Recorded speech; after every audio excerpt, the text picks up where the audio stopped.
Hi, it's Stacy from Chicken Hughes. Do you like some spice on your food? So do I. Let me show you how easy it is to grow your own.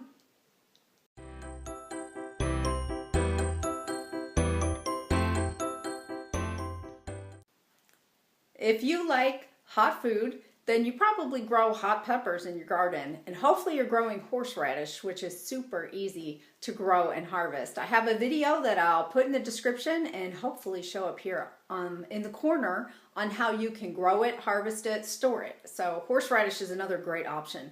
But I want to show you one of the simplest things that I have done with my hot peppers to preserve it throughout the year and have it ready to go so I can make hot sauce. I can just use it as a powder, do whatever I want to do with some of my hot peppers. We do salsa and the typical things with our peppers, but I always have ghost peppers coming out my ears. I have habanero peppers because really, how many habanero and ghost peppers can you use fresh? And the plant always do really well, but you can only eat like one will last the summer if you want to eat one of those on a salad or something. For me, anyways, I should say. So right here, I have some horseradish that I just prepared today, and I have a video on how to prepare your horseradish. And with that, you can make, mayonnaise. You can make a horsey sauce. You can mix it with sour cream. You can do so many things with horseradish, and it's delicious. I love just using it plain here, and it's prepared state too. It'll keep in the refrigerator for a long time if you prepare it and just keep it like that.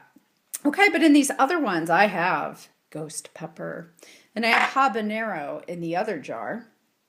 Let's open it up and see what's in there. Okay, this is the ghost pepper jar, and I have really bad memories of dealing with these ghost peppers, but they're so good. These I just happened to dehydrate, and to do that, all I did was cut the ends off, and I cut them into halves, if I remember correctly, dried them until they were super dry, and then I powdered them in my little grinder food processor. And you can see there are some seeds in there. It's mostly a powder.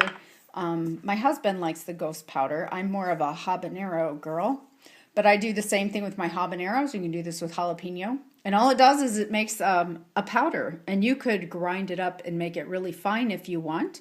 My habanero powder is a little finer than that, and I will sprinkle that on eggs. I will sprinkle it in chili. You can do whatever you want with it. But such an easy way. And this, as long as you dry it out really well, this will store indefinitely, really. I mean, not indefinitely, but I mean easily a year and probably longer as long as you keep it airtight. Okay, so there's a few very simple, easy ideas for you to enjoy those hot peppers all year round. Now it's your turn. I'd love to hear from you in the comments of what you do with your hot peppers, different things that you make to add some spice to your food all year round. Thanks so much for watching. Please subscribe to our channel so you don't miss any of our videos.